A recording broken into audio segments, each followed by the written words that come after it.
साथीहरू मेरो चाहिँ मैले पकाउने तरिका चाहिँ यस्तो छ। करी पत्ता हाले, प्याज हाले, अनि त्यहाँदेखिको खट्टीमिठी यसरी पकाउँदैछु। अब राख्ने ठाउँ छैन, अनि अब त्यो बोरा चाहिँ के को भन्नु होला भन्नुहुन्छ भने त्यो चाहिँ गिटी राखेको। अनि त्यो दाउरा अब यसरी नराखे त पानी हालेर सबै भिजिहाल्छ। अनि त्यो बोतलको के हो भनेर सोध्नु होला। बोतलको चाहिँ झिँगा मर्ने दबाई हो। मेरो चाहिँ खट्टीमिठी पकाउने तरिका यस्तो छ साथीहरू।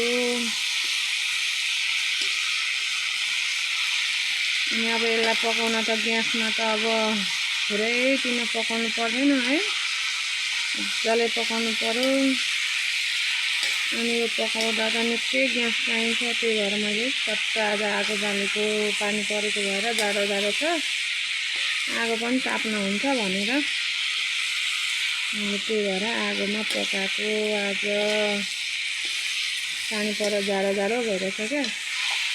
अनि त्यहाँदेखि बाछीलाई पनि यसो तातो पानी तताएर दिउँ आगो बालेपछि त भनेर अनि मैले यसरी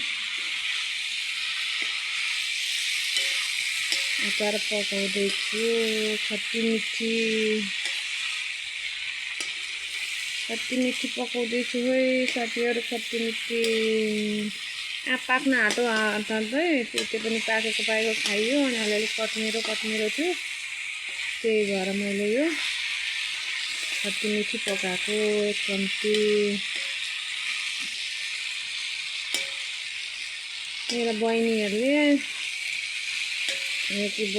खट्टीमिठी कस्तो हुन्छ आन्टी पकाउनु न, कस्तो खान मन लागेछ भनिन्। अनि यसैले आज झारेको रुखमा चढेर। अनि आन्टी कस्तो हुन्छ चाखौँ न भनेर भनिन्। अनि त्यही भएर मैले पनि पकाएको नि, चाख्नकै लागि भए पनि। तर अब यतिखेरको त कस्तो हुन्छ भने पुरै अब पाकिसकेको छ नि त। सुरुमा चाहिँ मैले नुन हालेँ होइन, पछिबाट चाहिँ चिनी हाल्छु। अहिले चाहिँ नुन हालेर एकछिन मजाले पाक्छ।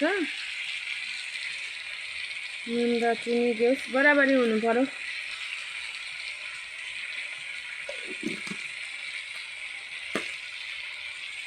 भनेर मैले पकाएको है गाइसहरू।